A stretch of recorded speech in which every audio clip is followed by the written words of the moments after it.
aku ruku Allah, itu kan paling enak. Nggak usah pusing, kan gitu. Iya, nanti praktekkan aja. Iya, jadi kita takbir Allahu Akbar. Makanya semua bacaan dalam sholat itu mestinya menggerakkan bibir. Walaupun nanti ada yang tidak sah sholat kalau tidak menggerakkan. Pertama suratul Fatihah, kemudian takbiratul ihram itu. Makanya itu kalau sholat itu tidak boleh tutup mulut. Allahu Akbar. Gitu. Walaupun nanti kalau di fikih mengatakan tidak, ada yang boleh tidak dilapaskan, ada yang boleh mesti dilapaskan. Maka ada namanya rukun kauli. Ya, karena yang wajib dalam sholat itu Pak bacaan cuma 4. Yang pertama takbiratul ihram, yang kedua Fatihah, yang ketiga syahadat dan salawat, yang keempat salam ke kanan. Itu aja kan yang wajib. Coba. Makanya kalau ada orang di Palopo ini tidak bisa sholat karena tidak hafal bacaan sholat, suruh saja hafal ini yang 5. Yang 4, Allahu Akbar, Fatihah, syahadat dan salawat, kemudian salam ke kanan. Kalau sudah hafal ini suruh sholat. Yang bacaan ya, Allahu Akbar kan takbiratul ihram. Doa iftitah itu sunnah. Fatihah itu yang wajib. Surah sesudah Fatihah itu sunnah, bukan wajib. Jadi orang kalau bahkan Imam Syafi'i saya dapat di kitabnya mengatakan, kalau cuma satu surah yang kau hafal hanya Fatihah, maka baca Fatihah 2 kali. Yang pertama itu wajib, yang kedua itu sunnah. Coba, saking mudahnya nih. Ruku itu wajib, bacanya sunnah. Subhana rabbiyal azim itu sunnah. Orang ruku itu yang wajib, bacaannya cuma sunnah. Kalau tidak baca tetap sah sholatnya. Bangkit dari ruku wajib, bacaannya sunnah. Sujud yang wajib, bacaannya sunnah. Duduk di antara 2 sujud wajib, itu bacaannya sunnah. Sujud kedua wajib, tahiyat awal itu sunnah, bukan wajib. Jadi kalau ada imam tidak tahiyat awal langsung berdiri, tidak usah disuruh duduk kembali, lanjutkan saja. Nanti setelah selesai tahiyat baru dia sujud sahwi. Kan gitu, karena dia sunnah bukan wajib. Nah bacaan tahiyat itu yang wajib, syahadat dengan salawat. Yang wajib terakhir salam ke kanan, yang ke kiri itu cuma sunnah. Itu hanya 4 bacaan yang wajib. Jadi kalau ada orang tidak sholat karena bilang tidak hafal bacaan sholat, disuruh mati saja itu orang. Iya betul Pak. Kan Fatihah kan, ini saking mudahnya bacaan. Walaupun nanti kalau kita mau doa iftitah ada 14. Kan ada 14 Bu. Allahumma ba'id baina Allahu Akbar kabir. Sebenarnya Allahu Akbar kabir itu kan ini wajat itu ada 2. Ya Allahu Akbar kabir walhamdulillah katsira wa subhanallah bukratan wa asila itu satu doa iftitah. Ini wajah itu juga 1. Kayaknya digabung. Jadi ada 14 itu. Saya pernah tanya ke ulama, Pak Kiai, kenapa ini doa iftitah ada 14? Kenapa banyak sekali macamnya? Dia bilang begini, nak, sholat itu ada 14 cabang. Mestinya kau hafal semua. Jadi kalau sholat tahajud ini iftitah yang dipakai. Kalau sholat sunat taubat ini yang kau pakai. Kalau sholat sunnah duha, ini yang kau pakai. Kalau sholat fardu, ini yang kau pakai. Sama aja penceramah. Kalau dia ceramah nasihat pernikahan, yang iftitahnya wa min ayatihi an khalaqalakum min anfusikum aswaja. Kalau ceramah taksiyah, tabarakalladzi biyadihil mulku wa ala kulli syai'in qadir alladzi khalaqal mauta wal hayata liyabluwakum ayyukum ahsanu amala. Jadi jangan ceramah nasihat pernikahan baru tabaraka kau baca, nanti pengantinnya menangis. Kan gitu. Jadi dia bilang sama aja sebenarnya itu iftitah. Iftitah kan pembuka. Jadi sholat apa yang kau kerjakan pasangkan dengan iftitahnya. Kalau sholat sunat taubat, iftitahnya itu adalah ismul azam. Jadi ternyata begitu Pak. Cuma kalau kita hafal 1 itu aja enggak apa-apa. Kan gitu. Cuma bagi yang menghafal semua itu dipasangkan memang. Iya. Tapi saya tidak salahkan ya, jangan merepotkan diri, jangan sampai tunggu 14 baru mau sholat, itu jadi masalah. Kemudian saya lanjut. Nah, ada istilah begini Pak Bu. Mengingat itu ketika tidak mengingat. Itu. Jadi istilahnya orang Bugis begini. Iya kau meringerang, kau berarti dia mau meringerang. Artinya ketika engkau mengingat, berarti engkau sudah tidak mengingat. Tapi ketika engkau sudah tidak mengingat, berarti engkau sudah ingat. Artinya apa? Ketika engkau mengingat Allah, tidak mungkin ada yang lain kau bisa ingat. Semua makhluk itu pasti hilang. Tapi ketika engkau mengingat makhluk, pasti Allah itu hilang. Coba tes itu Pak. Ketika kita mengingat kepada Allah, tidak ada yang lainnya itu muncul. Tapi ketika lepas ingatan kepada Allah, maka pasti yang lainnya akan muncul. Itulah maknanya Khalik dengan makhluk tidak bisa menyatu. Bisa dites itu Pak. Allah. Kalau mengingat, makanya yang penting connect. Iya. Karena aqimis sholata li zikri, bukan mengatakan aqimis sholata li azkurah. Li zikri itu berbolak-balik. Kalau li azkurah tidak pernah lepas. Nah itu makanya kalau ada orang sholat baru bilang, saya kalau sholat tidak pernah lepas, saya jangan percaya Pak, kecuali orang pingsan. Gitu. Tidak mungkin. Tapi kita semua bisa berharap, mungkin dari bacaan, mungkin dari gerakan, dan itu kan ada gerakan. Kemudian kualitas, ini tadi kualitas. Makanya usahakan setiap ibadah itu ada kualitasnya. Ada zikir, zikir itu mestinya ditalaki Pak Bu. Saya sering disampaikan ke mursyid tarekat, zikir itu jangan sembarang diambil, mestinya ditalaki itu. Sebagaimana Rasulullah mentalkin zikir la ilaha illallah kepada Sayyidina Ali karamallahu wajhah. Makanya itu 3 kali dibaca. La ilaha illallah. Itu kan kalau kita cuma baca la ilaha illallah, ilaha illallah, ilaha. Biar 1000 kali itu tidak akan connect. Tapi cara membacanya itu coba kita bangun tengah malam, bisa dites itu. La ilaha illallah. Makanya dia menarik itu. Dari pusar dia tarik ke ubun-ubun, kemudian turun ke sebelah kanan, baru dia tarik ke kiri.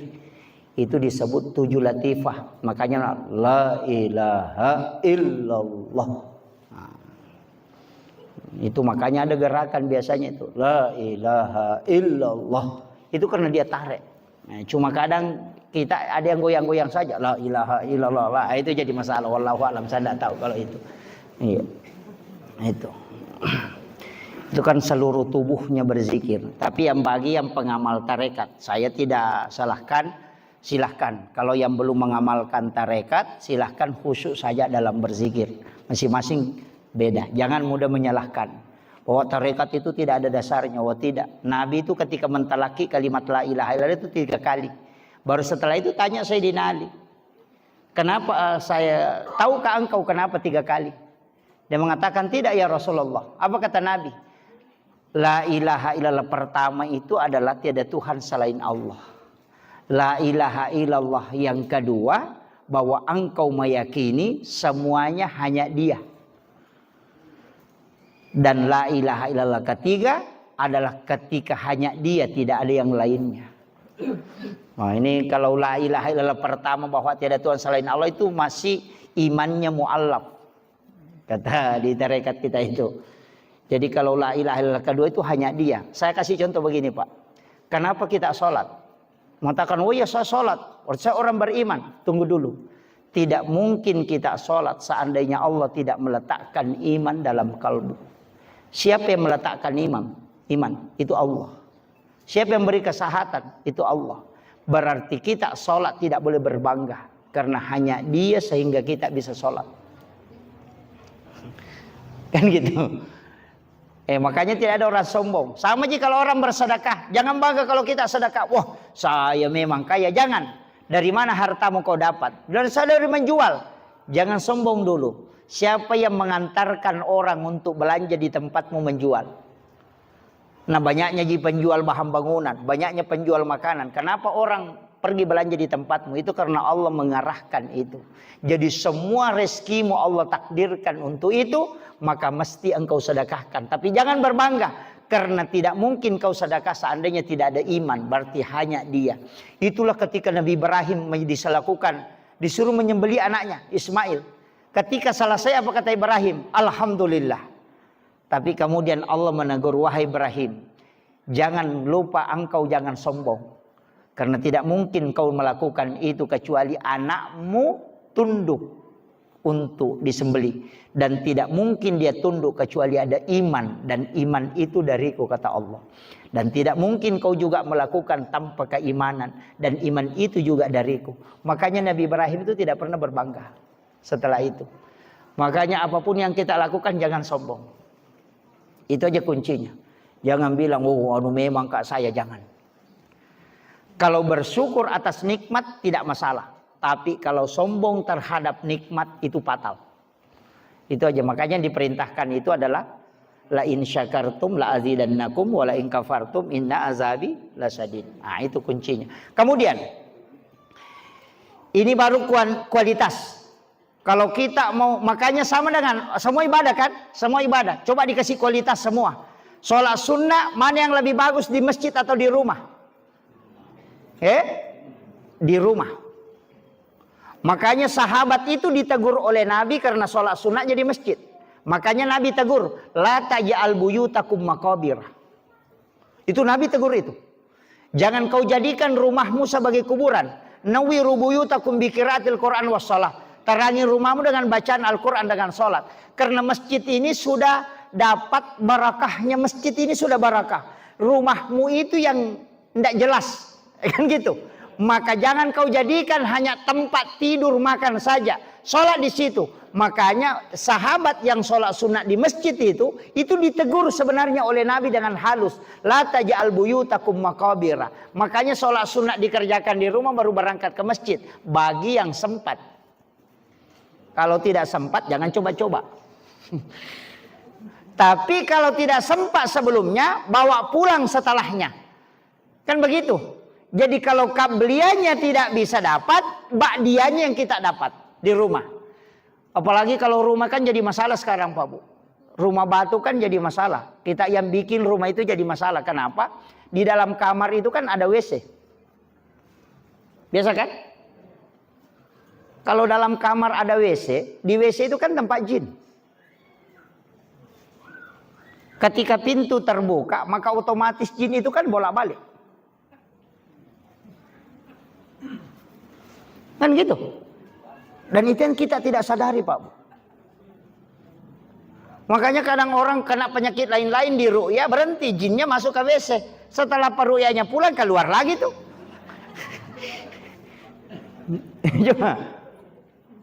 Bahkan saya belum sampai ke menyalahkan ya. Saya belum sampai ke menyalahkan. Hanya mewanti-wanti.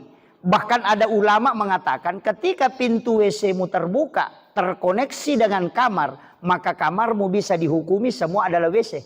Wah itu jadi fatal kalau itu. Itu coba. Tapi saya tidak hukumi seperti itu. Ada ulama yang menghukumi seperti itu. Apa bedanya kalau terbuka semua kan? Kalau terbuka kan terkoneksi semua. Coba. Nah, orang tua dulu itu kan simpang WC-nya di belakang. Jauh. Sekarang kan di dalam kamar. Oh iya, apalagi kalau kita masuk baru tidak ucapkan salam. Tidak ucapkan salam kalau masuk ke kamar, kemudian masuk kamar mau itu fatal itu. Apalagi kalau masuk rumah.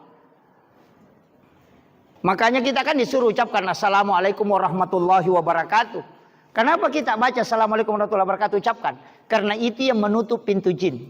Dan itu sekaligus salam kepada orang yang hidup, yang nampak oleh mata kasar. Kemudian yang kedua, kita disuruh fa iza dahaltum buyutakum fasallimu alai. Setiap engkau masuk ke dalam rumahmu maka salami dirimu. Banyak orang salam itu cuma sepotong. Cuma bilang Assalamualaikum warahmatullahi wabarakatuh. Mentok di situ. Mestinya itu kan ada dua salam. Assalamualaikum warahmatullahi wabarakatuh itu yang pertama. Di dalam Quran surah An-Nur itu Allah mengatakan fa iza dahaltum buyutakum. Setiap engkau masuk ke dalam rumahmu fasallimu alai, maka salami dirimu. Ini yang tidak dilakukan. Padahal ini ayat. Makanya kalau masuk Assalamualaikum warahmatullahi wabarakatuh baru sambung Assalamu alaina wa ala ibadillahis sholihin. Salami dirimu dan malaikat rahmat yang ada di dalam rumah. Makanya itu Assalamualaikum warahmatullahi wabarakatuh. Assalamu alaina wa ala ibadillahi sholihin. Di riwayat yang lain menyuruh menambah surah Al-Ikhlas 3 kali. Supaya orang yang tinggal di rumah itu tidak akan miskin dan tidak akan fakir. Iya. Nah, nggak usah berdiri di pintu baca Allah sama nanti tetangga bilang, "Wah, panjang sekali doanya di tetangga, aku tidak mau masuk rumahnya itu." Ya masuk aja baca itu surah Al-Ikhlas. Itu salah satu sahabat dari Yaman yang minta nasihat kepada Nabi dan Nabi berikan doa itu. Baca surah Al-Ikhlas setiap engkau masuk ke dalam rumahmu. Itu aja. Jadi kuncinya kan di situ. Makanya rumah ini mesti ditempati sholat, mesti ditempati baca Al-Quran. Ya, jangan dibawa semua ke masjid. Saya sering sampaikan, Pak Bu, mesti anak-anak kita itu dilatih juga melihat kedua orang tuanya sholat. Bukan hanya dibawa ke masjid sholat, tapi juga di rumah supaya itu menjadi contoh. Saya itu Pak Bu jarang di rumah, kadang hanya 2 hari dalam 1 bulan, kadang hanya 3 hari dalam 1 bulan. Tapi setiap saya pulang itu saya kumpul anak-anak. Untuk anak saya itu saya minta, coba kita makan sama-sama. Saya tidak mau makan itu kalau dia tidak duduk di situ. Jadi kadang istri kemudian anak duduk makan sama-sama. Kadang saya kasih tahu, nah momen seperti ini tuh langka. Mungkin suatu hari kalau kau menginginkan kita duduk makan bersama begini, tapi saya sudah meninggal. Maka jadikan ini sebagai momen yang istimewa untuk makan bersama dengan orang tua. Dan ini yang mulai hilang, Pak. Ini yang mulai hilang. Kadang-kala kita anaknya makan di depan TV, suaminya makan di kursi, istrinya di dapur. Kan gitu. Padahal salah satu kunci keberkahan itu adalah makan bersama dengan keluarga. Orang tua kita dulu kan begitu, nah, panggil anaknya, panggil cucunya, kumpul semua baru makan. Sekarang kan tidak. Nah, itu tercabut berkah itu. Itu makanya kembalikan itu Pak Bu, supaya penyakit itu hilang.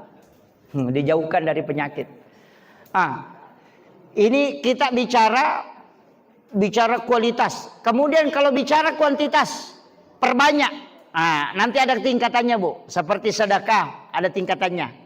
Kalau bilang karena Allah 10.000, itu tingkatan yang paling rendah. Ya, paling rendah. Nanti kalau yang tidak ditahu itu tingkatan yang agak tinggi. Nanti kalau celengan lewat, jangan lihat uang berapa. Ambil saja di saku 1 lembar 2 lembar, tutup mata kemudian sedekahkan. Jangan lihat uang berapa. Itu hadis qudsi. Allah mengatakan siapa hambaku memberikan kepadaku dia tidak menghitungnya, maka aku pun akan membalasnya dengan tidak menghitungnya pula. Ya. Nanti kadang-kala kita tarik uang 100 didorong lagi masuk. Itu. Ya, itu jadi masalah itu. Ya. Tapi ada lagi di atasnya itu Bu. Masih ada di atasnya sedekah, di atasnya itu. Yang tidak dilihat itu. Sedekah yang di atasnya adalah orang yang mengambil langsung. Itu beda. Jadi kalau ada peminta sumbangan langsung dikasih kunci tempat uang. Iya. Atau ditunjukkan laci tempat uang. Bila silakan ambil, ada uang situ, pergi ambil saja. Iya. Cuma kita akan bilang kalau nah habisi mati. Kan itu. Itu yang agak berat itu. Tapi masih ada di atasnya. Masih ada di atasnya itu. Sedekah yang disebutkan oleh Rasulullah bahwa ketika orang yang bersedekah tidak tahu siapa yang dia sedekahi, dan yang disedekahi itu tidak tahu siapa yang mensedekahi. Itulah sedekah kata Nabi yang orang tidak ditimbang amalnya. Jadi saya pernah itu protes Pak, ketika ngaji tasawuf. Ketika ada mursyid tarekat mengatakan ada orang itu tidak ditimbang amalnya dan tidak dibawa kepada mahsyar dan juga tidak melewati titian siratal mustaqim. Jadi ada orang itu tidak lewat titian siratal mustaqim. Ada orang tidak ditimbang amalnya. Kenapa? Karena baru berjalan menuju kepada mahsyar, malaikat itu sudah jemput dia sebelum sampai kepada mahsyar. Baru berjalan menuju ke sana. Itu Allah sudah suruh malaikat jemput Fulan bin Fulan. Bawa ke ila rafiqil a'la, ke tempat yang sangat tinggi. Jangan kau gabungkan dengan mereka-mereka itu. Jadi ada orang itu Pak Bu tidak ditimbang amalnya. Kalau mau ambil itu bisa. Tapi caranya bagaimana kata Nabi? Bersedekah dengan tidak tahu siapa yang disedekahi. Dan yang disedekahi pun tidak tahu siapa yang mensedekahi. Itu hadis sahih Pak Bu. Bagaimana caranya Pak Ustaz? Susah itu. Kalau saya gampang Pak Bu. Di Palopo ini kan banyak pondok-pondok pesantren kan? Ada pondok tahfizul Quran kan? Iya gampang. Telepon saja gurunya. Pak Kiai, adakah anak yatim di situ? Ada anak fakir miskin di situ. Kalau mengatakan ada anak yatim di sini, ada fakir miskin, ada orang tidak mampu. Sampaikan. Tidak usah kasih tahu saya namanya. Tidak usah perlihatkan fotonya. Berapa pembayarannya 1 bulan? Kalau dia bilang 500.000, saya mau bayarkan pembayarannya dia sekolah selama dia sekolah di situ. Tapi jangan perlihatkan, jangan kasih tahu saya namanya. Dan saya minta kepada anak itu jangan kau kasih tahu kalau saya membantunya. Itulah makna yang bersedekah tidak tahu siapa yang disedekahi, dan yang disedekahi tidak tahu siapa yang mensedekahi. Nanti anak itu ketika selesai di pesantren keluar, kita ketemu, tidak pernah kita tahu bahwa kita yang membantunya. Ketika dia sukses kita tidak pernah tahu. Dia pun tidak pernah tahu bahwa kita yang membantunya. Itulah orang yang kata Nabi dijemput sebelum sampai kepada mahsyar. Itu kuncinya. Tapi kalau mengumpul anak yatim, baru dibagikan amplop, baru disorting, itu masih di blender itu Pak. Belum selesai itu. Si lama prosesnya itu. Iya. Jadi itu tidak mudah. Walaupun itu sudah kebaikan. Karena Nabi itu Pak Bu, yang bapak-bapak ibu-ibu yang hadir di sini kalau masuk neraka celaka betul. Kita ini sudah dijamin oleh Nabi itu luar biasa. Saya itu biasa menangis ketika baca hadis-hadis Nabi. Saya punya kitab di rumah itu ensiklopedia hadis Nabi. Yang kurang lebih 600.000 hadis Nabi di dalamnya. Saya itu ketika menemukan hadis-hadis khusus yang dihadiahkan ke Rasulullah. Itu kadang saya menangis. Saking hebatnya Nabi itu memblok kita supaya tidak masuk neraka. Kenapa? Nabi kan mengatakan begini, pendekkan umurnya umatku. Itu dia minta, pendekkan. Supaya nanti kalau dia melakukan kesalahan tidak lama dihisap. Iya. Kalau ada camat cuma 3 bulan menjadi camat, itu kalau diperiksa tidak lama Pak. Tapi kalau 30 tahun jadi camat, itu lama diperiksa itu. Iya. Anggota dewan juga begitu. Makanya Nabi minta umur umatnya itu likul lisain hasabi wa hasabi umati baina sitina wa sabain, antara 60-70 tahun. Kenapa? Kalau dia melakukan dosa tidak lama. Kan gitu. Kemudian yang kedua hisabnya juga tidak lama. Tidak sama umat terdahulu dan sampai 300 tahun. Bahkan 700 tahun umurnya. Kita kan cuma 60. Karena pendeknya umur, Nabi minta karena umatku pendek umurnya, lipat gandakan pahalanya. Tapi kalau dosa cukup 1. Itu pun nanti kau tulis 1 kalau dia tidak bertaubat. Tapi kalau dia bertaubat, ganti dia menjadi kebaikan. Itu hebatnya umatnya Rasulullah. Makanya ini mungkin yang dijadikan alasan supaya korupsi Pak. Iya. 1 dosa, ya 1. 1 kebaikan, ya 10. Menjabil hasanati falahu asyru amsalihah kan? Siapa yang melakukan 1 kebaikan maka diganjar oleh Allah 10. Makanya sebenarnya itu semua ibadah itu kelipatan 10. Kecuali nanti yang kena impak. Kalau impak itu tidak 10, bisa sampai 700 kali lipat. Karena ayatnya masalul ladzina yunfikuna. Tapi bukan sedekah. Kalau dia mengatakan sedekah itu umum. Kalau mengatakan impak pasti harta. Jadi jangan bilang sedekah itu mesti uang, tidak. Kalau impak ya pasti harta. Tapi kalau sedekah bisa senyum, itu sedekah. Zikir itu sedekah. Tasbih itu sedekah, berjalan ke masjid itu sedekah, mendoakan orang itu sedekah. Itu sedekah semua itu. Tapi kalau mengatakan impak berarti harta, makanya masalul ladzina yunfikuna. Nah, di situ kuncinya. Jadi tapi kunci dari semua ibadah Pak kalau saya, kalau mau dianggap orang baik, rajin ke sedekah. Tapi kalau mau dianggap orang beriman, rajin ke salat. Jadi biar rajin sholat, kalau kikir jadi masalah juga. Iya. Sekarang orang dianggap baik itu Pak karena rajin sedekah. Karena memang ada hadis Nabi yang bisa menutup murka Allah itu hanya sedekah. Itu hebatnya sedekah Pak. Kemudian saya kasih ilmunya. Iya.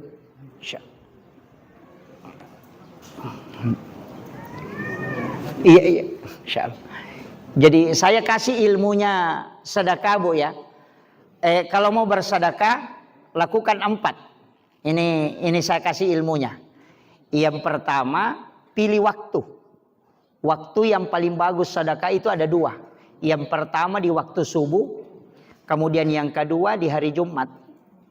Iya. Itu yang 2 hal itu. Kalau subuh usahakan sedekah itu dilakukan pas masuk waktu subuh. Jangan pagi. Karena kalau pagi itu malaikat sudah naik. Sebenarnya kan kenapa sedekah subuh itu bagus? Karena 2 kelompok malaikat mendoakan. Malaikat penjaga malam dan malaikat penjaga siang. Itu mendoakan. Makanya kan gabung di situ. Makanya sholat subuh disebut sholat disaksikan oleh para malaikat.